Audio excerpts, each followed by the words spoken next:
Chapter 10.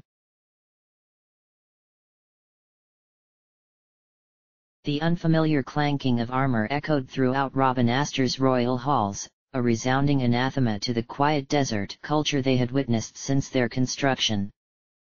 Bergen's heavy footsteps silenced Drace's, while Judge Zargiboth strolled along between them, ever the mediator in their debates, and, as usual, longing for the hour when he would be returned to his ship and allowed refuge from the rampant political nonsense that plagued the royal guards.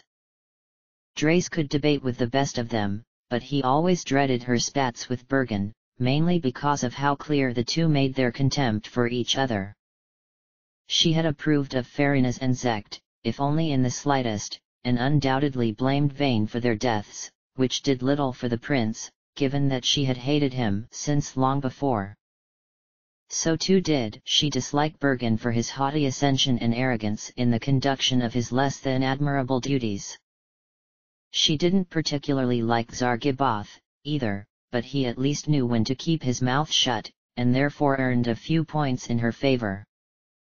She tolerated Gabranth and never passed up an opportunity to spar with Geese. Worse, however, was Bergen. He had once overseen the Third Fleet, but earned it little recognition in the war and thus turned to his skills in politics to keep him afloat in the upper levels of Arcadian society. He supervised all manner of war crimes and illicit activity, and was privy to the more complex workings of Vane and Gramis, and he delighted in rubbing this in the other judges' faces. Imposing as Drace was, all judges preferred her over Bergen. In fact, they preferred anyone over Bergen. Since the fete, he had been suspicious of Drace, and hounded her to no end until she finally voiced her concerns that the Senate had grown bored and unimpressed with Gramis and now sought to replace him. When pressed further, she told him that she feared they would not serve Vane complacently, and Zargiboth mirrored her worry that Lamont would be forced in his place. Bergen, of course, remained steadfast in his praise of Vane. The Senate may play at intrigue, he insisted, but Lord Vane is not one to be brought down easily. The entire military waits upon his orders, from the War Council down to the rank and file. What better blade than he to strike down the enemies of the Empire? Drace withheld a laugh. Your honor reminds me of Zecht, 2 years since. He, too, put his trust in Lord Vane's strength, and look what became of him. I will not hear you malign Judge Zecht. Bergen snapped, rolling his eyes beneath the protection of his helmet. He was a noble warrior, and trust in Lord Vane is never ill-placed. Vane took 2 of his own brother's lives, said Drace. He is ruthless beyond contempt. And now Bergen laughed. Ruthless? Would he were more so. He gives traitors no quarter, be they even of his own blood. How fitting for one who would bear the burden of empire. But could we bear him? Drace replied, an oddly feminine ring accompanying her sarcasm. What do you think, Zargiboth? Surely you do not believe his brothers were traitors. So found Lord Gramis, Zargiboth stated dryly. You would do well to mind your tongue, Drace, that matter is long past. Telling Drace to mind her tongue was like telling Monty to stay put. She lived for a good debate and seemed to get quite a kick out of stating her mind when she knew it would spark controversy, a habit feared by all but the ever-reserved Gabranth, who found it admirable to say the least and entertaining to say just slightly more. But although Drace had her fun with the other judges, only with Bergen did she argue on a serious note. In truth, she held no particular grudge against him, but she simply could not put her trust in a man who defended Vane's past treatment of his brothers. With Monty under her protection, she found it a reasonable point of paranoia, and though Gabranth didn't dare speak of such things, he had since the beginning wholeheartedly agreed. Honestly, Bergen told Drace, you'll believe anything if it poses a threat to Lamont. It's my job, after all, she conceded. He would have been killed long ago if his father let him run free. Now there's the truth, Bergen scoffed. His Highness has lost all sense of discipline. That damned girl softened him. So defamation of Judge Zecht is unacceptable, Drace mused, but Judge Farina's daughter is fair game. Lineage is not always as reliable as it should be, he growled back. A proper empress would have ruled at her husband's side, not scolded him into political stagnation. Had she an ounce of her father's gall, Rosaria would be ours by now. However can you live with such anger? Drace asked airily. Settle down, you two, Zargiboth groaned. This bickering will lead you nowhere. Who are you to say so? Bergen replied. Don't act as though you didn't notice the Emperor's weakness after he met her. Why must I always be in the middle of these things? Zargiboth sighed. He's not going to let it rest until hears what he wants to hear, Drace warned. If you must know, said Zargiboth, I think it was Master Lamont who led the Emperor to his present state, and I commend him for it. I like to think of myself as a patriot, but I've seen this war's toll taken before my own eyes, and in my opinion the cost has far exceeded the worth. And yet if Rosaria is not properly handled, Bergen answered, it will have all been for nothing. We stand on the brink of world domination. If Lord Gramis would but lead us one more step forward. He shook his head, his disappointment clear even through the steel helmet, and continued despairingly. But I suppose it's useless. Indeed, Master Lamont has weakened his heart. We must wait for Lord Vane to take the throne, he will see this war finished. Now that we can agree on, said Drace. For better or worse. But who is to say that Lord Vane will not bend to his brother's influence? Zargiboth asked, allowing Bergen a nod of acknowledgement. Even you become a different man in his presence. I certainly wish no ill on the prince, Bergen replied, but he is as weak as he is sweet, Lord Vane will recognize this. Let us hope. Drace rolled her eyes, though her helmet masked the gesture. Need I remind you gentlemen that Master Lamont could very well be listening in? Isn't it past his bedtime? Bergen asked.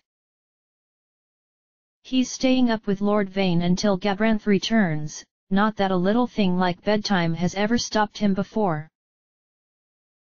Zargiboth laughed. No girls allowed, eh? He's at that age, she admitted. It may even do him good to pay more attention to politics. He'll have to face it sooner or later. Come now, Drace, Zargiboth went on. He's just a boy, he's got better things to do. Suddenly Monty rounded a corner up ahead, sliding a bit clumsily on the gleaming stone floor, and dashed across the hall before them with a small laugh. The game was clear, for he wore Gabranth's helmet. His footsteps faded and were soon cut off abruptly by the slamming of a door, and before long Gabranth came clanking around the corner as well. He gave his fellow judges an exasperated look of curiosity and they pointed him in Monty's direction, which he quickly followed. Pathetic, Bergen grumbled. It's been too long since you saw any real action. For nearly a decade now, you and Gabranth have been too busy playing mommy and daddy to properly serve Arcadia in the war. Do I detect a hint of jealousy? Drace mused. You forget that Gabranth's service is what ultimately landed us Dalmasca, said Zargiboth. 2 years ago, Bergen added. Both men had more to say, of course, but didn't dare say it in Drace's presence. It had long been suspected that something more was going on between Drace and Gabranth, or had gone on, or was bound to go on someday.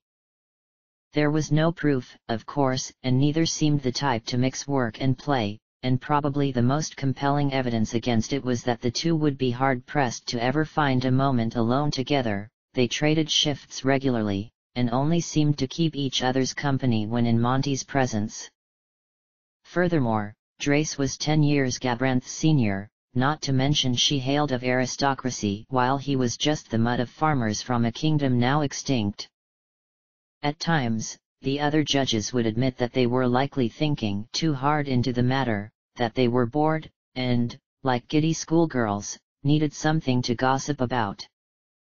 But the topic continued to come up, regardless of how immature they so often felt when discussing it. The rumors had been persistent enough to reach those involved, and neither of them had given their comrades any opportunity to expand on their theories. Indeed, it was difficult to study their interaction, since they allowed themselves so little of it. Their only reliable time alone together was just after putting Monty to bed, when the servants would vacate the kitchen for an hour or so before the night shift arrived, leaving it the only unguarded room in the palace. For that hour, they could speak without fear of eavesdroppers or Vane's spies, which proved most advantageous, as both quite often had a fair bit to say about Vane. For 9 years, that had been a casual part of the routine.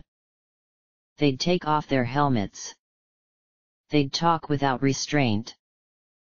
She'd have tea and he'd have whiskey. Both knew the tea to be nothing more than a disguise for her own nightcap, but, being a lady of breeding, she couldn't openly admit such things.